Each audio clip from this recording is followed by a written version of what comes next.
a settlement of LIBOR was an important step in going in that direction. These things need to be on the table, taxpayers want to know about it, and transparency simply has to be there. When we found this issue going on in the bank, we completely made contact and complied with the regulators. We had a very good interaction with regulators. We actually helped them get on top of these issues, and we separated from staff that basically was involved in misconduct that is completely unacceptable. It's not the values of UBS, it's not the values of Switzerland, it's not something that we can tolerate. So you need to separate from that past, and that's a necessary condition for the bank and for the industry to focus on a better future. And you have to do both. Shape the future with new strategies, at the same time basically get out all the issues from the past. There have been excesses, there have been problems in the good years. What we need to do is fix those and then move forward in my view, different mode. But that's for everyone else to judge for themselves. Where are we in the fix, Jamie Dimon? Do you think that the industry can recover, come back from the attacks and from the misdeeds of the past?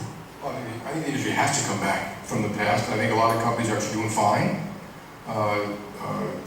Banks continue to lend and grow and expand. Finance is a critical part of how the economy runs or functions. You're going to have loans and movement of money and investors and presumably everyone I know is trying to do a very good job for their clients. And a lot of banks since the crisis, JP Morgan Chase since 2008 has lent or raised $7 trillion plus for people all around the world, including governments, schools, cities, hospitals, small businesses, large. That's our job, and we try to do it very well. And the whale mistake which you had up there, I just want to point out, no customers wasn't venal. Terrible mistake. I mean, if you're a shareholder, I apologize deeply. Okay, we did have record results, and life goes on. It's amazing because you were the most profitable bank even after the $6 billion mistake. And as you say, it was a trading mistake, not necessarily what we're watching in some of the other headlines you made. Yeah, well, I like to say, you have a question whether the industry will come back. I would say, depends on how you define the concept of come back. The profitability is a key issue, but it's not the only issue, right? Before the crisis, after the crisis, we asked us why we had such a huge crisis. Number one, the financial sector is too big. Number two, a lot of the traditional intermediation move into the market-based activities. Number three, the product's too complicated, and also transparency is not there, right? Those are three reasons. If you're looking for today, the financial sector as still account for 60% of the GDP. I mean, the banking assets, equity market, bonds market, roughly, still too big. Leverage ratio is still very high.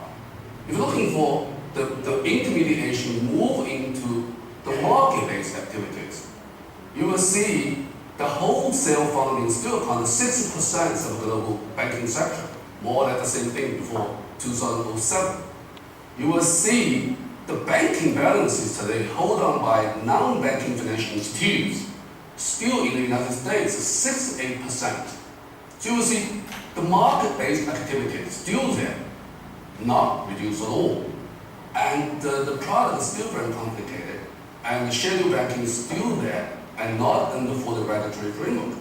So our question will say, we need to carefully define when we say whether the financial sector will come back or is come back. It depends on how we define. In that sense, I would say the whole financial sector still have a long way to go.